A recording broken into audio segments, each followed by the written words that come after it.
Hello and welcome to the LinkedIn Live, the new normal. Are you really ready for constant change with the emphasis on really? Because I do have some doubt about this.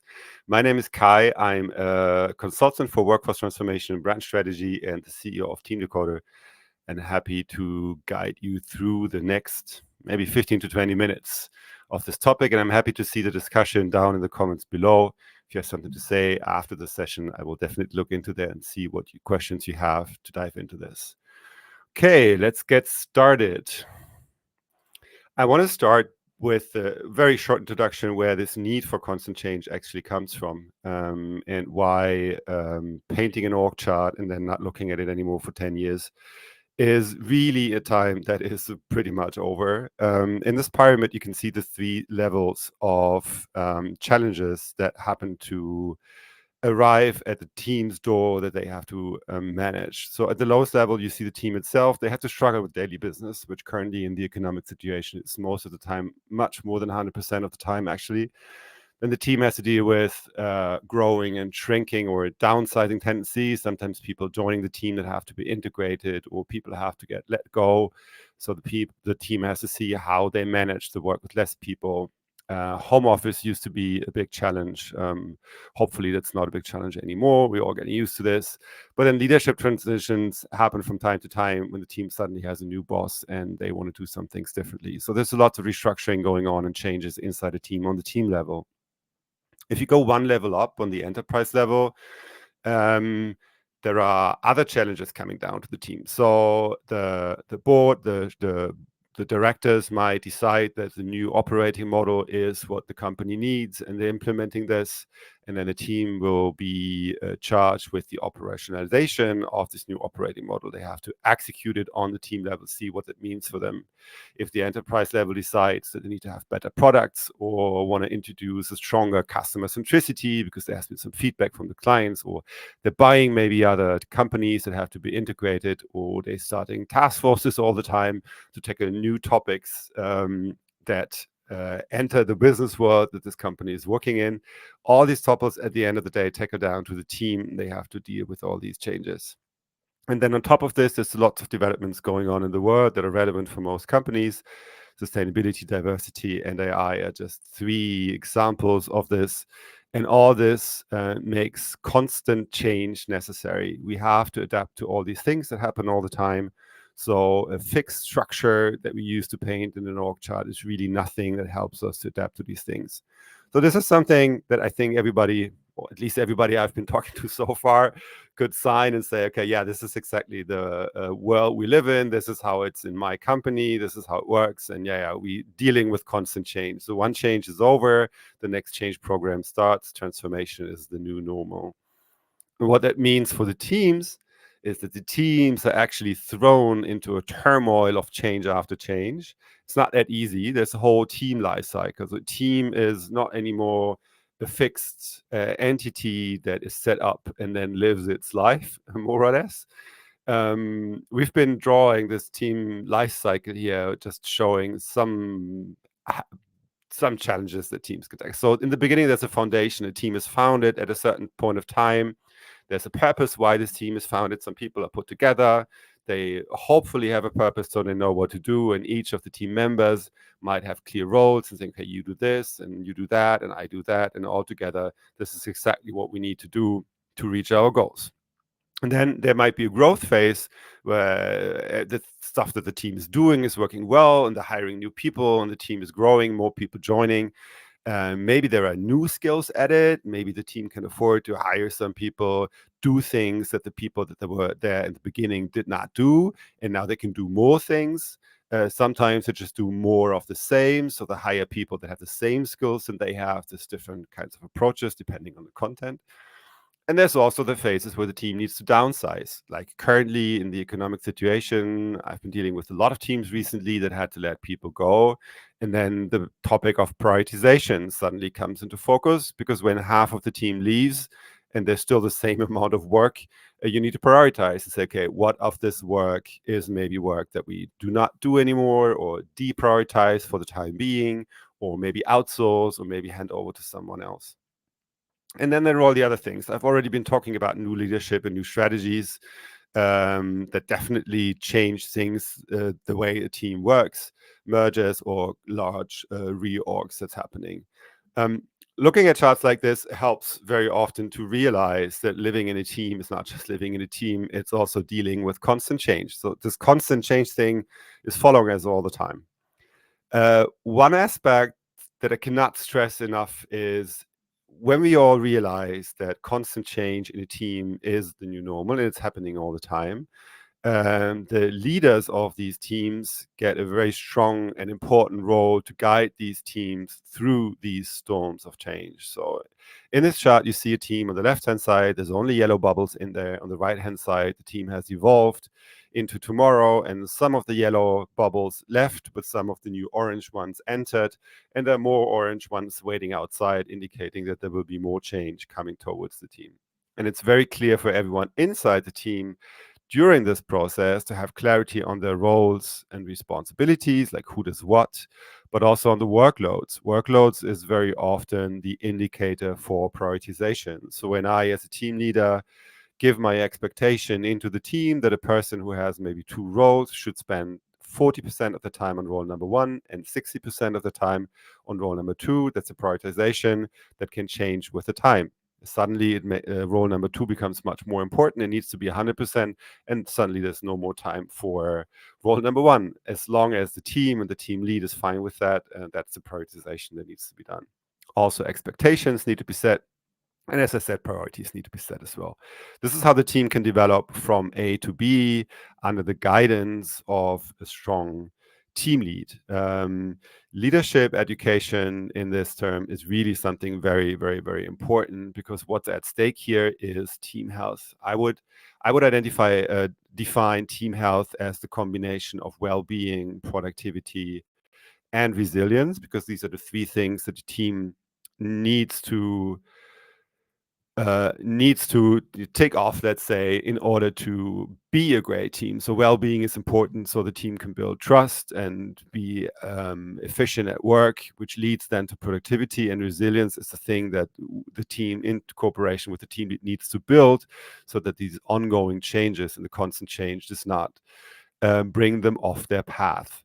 And it is in a big part job of the team leader to enable this. So that at the end of the day, this is lots of studies that prove this over the last few years. You see on the right hand side, to manage the stress levels, energy levels, productivity levels, a number of sick days, engagement levels, and the burnouts that happen in this team. This can all be managed through this clarity and transparency.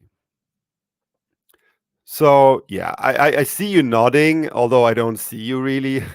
But every time I'm talking about this very often currently, and everyone's reaction is always, yeah, of course, constant change, constant. We have that too. We know that. That's why we do this. That's why we do that. We're completely in line. But I want to ask the question: are you really? Because what I see, that there's a whole bunch of work to be done between the process of hiring people and putting them in a team, and then having them work and using project management tools to get the next 5 projects run through in a very efficient manner.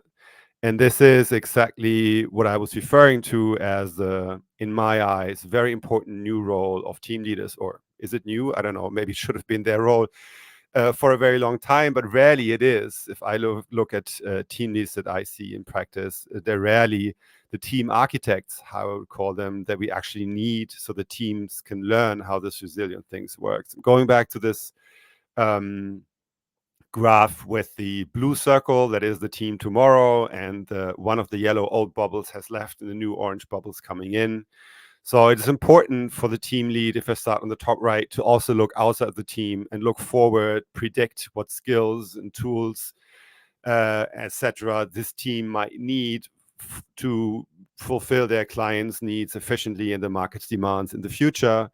But also they need to look at these yellow bubbles that exit the team, to be able to say, okay, maybe these things that we do today will not be very relevant anymore in the soon future. So what am I going to do with this FTE that is going to be freed? What are the most important priorities of new things that we need to integrate? And also, if we jump over to this one orange bubble that has already entered the blue circle, Yeah, sometimes it's like, oops, artificial intelligence is already here. Well, then let's just all open ChatGPT and work with it and learn while we're doing this. So sometimes these orange bubbles just jump in. You cannot prevent them from opening the door and entering the team. And then it is also your job as a team leader, the team architect, in cooperation with your team, to see what that means for you, how you manage this, how you handle this, how you integrate this, what do you use it for, and who works on it, and how much time should we spend on this, etc. And then there are these two yellow bubbles that are still in the team. Change does not mean that everything always changes completely over time. It could also be that the existing roles are still important, but they need to be somehow maybe better connected in the organization. Suddenly there's another team that has been established inside the company, and we need to really get closer to those guys because they do something very, very, very similar to what we are doing. Or there's maybe a focus that needs to shift completely, but it's the same kind of work. So there's also a development in the existing roles that do not change over time.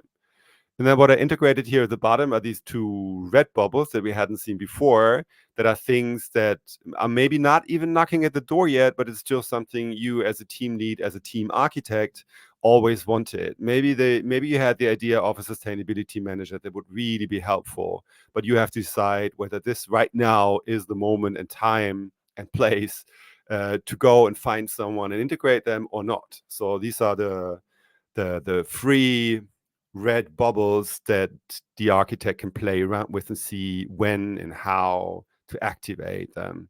Also, just the last one, the red bubble or the lower left side, there may be lots of things they would love to do, but there's just no time. So yeah, let's park it. It's something we really would love to do, but maybe not now, maybe next month or maybe next year. All these are questions that a team lead should ask themselves to act as the team architect that we need to help the team through this constant change phase. And then this is maybe the question when we're saying, okay, yeah, I know constant change. Are these really the questions that we're looking at today? Or are we still too reactive in the sense of how the world is changes, or too reactive in the sense of what the board in the company, CEO decides before we actually start changing something in the team? Or do we already have the mindset and the tools in place on team level to actually help the teams do and live through this constant change? What I always recommend, there's a format I developed that I call the campfire process that should allow teams to manage constant change. It's important that the team sits together regularly. I call this campfire because this should feel like a campfire. You don't need to make a fire in the office. That's not what I'm saying, mark my words. I'm just saying gather together, have some fun, and talk about the topics that are important for your team and how the team needs to change. So people in their experience with their job, with their roles inside their job, might have feedback. They always have feedback regarding their own roles and ideas of how this could improve.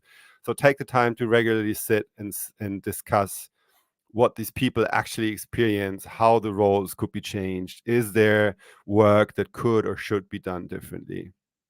Then always look at workloads together. See if there are people that have under or overload.